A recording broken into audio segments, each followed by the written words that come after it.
My name is Alexis Frazier-Wood.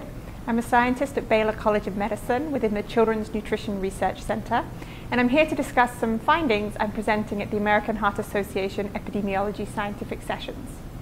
I'm very interested in children's diet. I'm interested in children's diet for a number of reasons. One is that we think that in childhood a number of dietary habits may be established that then continue into adulthood. So it's kind of the ideal time to start getting those good dietary habits established. Another reason is that we're realizing that a lot of conditions such as cardiovascular disease actually begin in childhood, even though they may not be clinically detected until adulthood. And not only that, but we're seeing a number of increased lipidemia in children, increased blood pressure in children. We're seeing the growth of obesity in children. So really, this is a great group to start working to promote good health. One of the issues scientists have had, though, is that this idea of children's diet for cardiovascular disease is somewhat new. And so people were asking, what are children eating? What is their daily diet like? Luckily, we could answer this.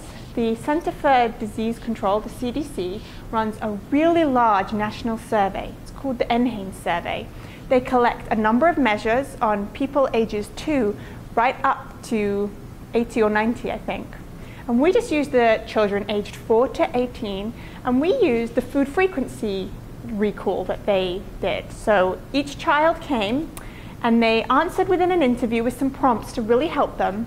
What did you eat in the last 24 hours?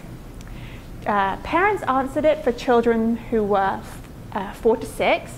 Between 6 and 11, a parent helped the child, and from 11 to 18, the child answered on their own. And what we did is we took all the answers across the ages, and we looked at what is the dietary quality of these children. It was quite easy to assess because every 5 years, the American government, including the USDA, publishes the dietary guidelines for Americans. And these are a host of guidelines across a number of food groups, some of which they want to encourage you to eat, like whole fruit and dairy, and some of which they want to not encourage you to eat, like sodium and empty calories. And you can get a score ranging between 5 and 20, depending on the category. And then these scores are summed to be your total healthy eating index.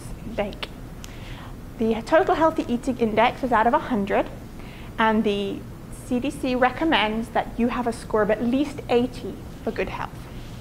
So we took like more than 8,000 children's responses, and we looked at them. And we found some good news. The children are really close to meeting the guidelines. I mean, within 1 or 2 points for whole fruit, total fruit, and dairy. They're about halfway there for protein and seafood. But the problem is, for all the other groups, things like vegetables, beans and greens, fatty acids, whole grains, they're not eating nearly enough of these foods that we think children need to maintain good health and to prevent chronic disease. When it comes to the categories that children shouldn't be consuming, empty calories, refined grains, sodium, those were all way too high. Again, the score was less than half of what it should be. And even more worrying, those scores were declining as children got older. Now, we don't know why. We don't know if that's because children have more freedom to make their own choices, or if it's because their tastes change, but it is a very worrying trend. And overall, remember that I said you needed a score for 80 to maintain good health? Children in the US, the average score was below 50.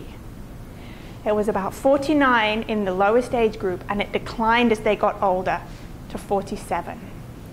So from here, I am very motivated to maintain the mainstay of my science, which is actually behavior change and improving diet in children.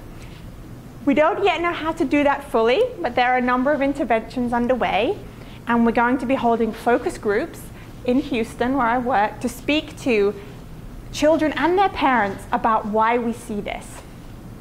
Is it that the parents themselves don't know what to provide? Is it that they don't know the value of a healthy diet? Or is it that children themselves are not eating what they want to provide? Where are they getting the majority of their foods from? Are they from school? Are they bringing them in from home? Would school-based interventions be an ideal opportunity to intervene, or should we be looking more at the home?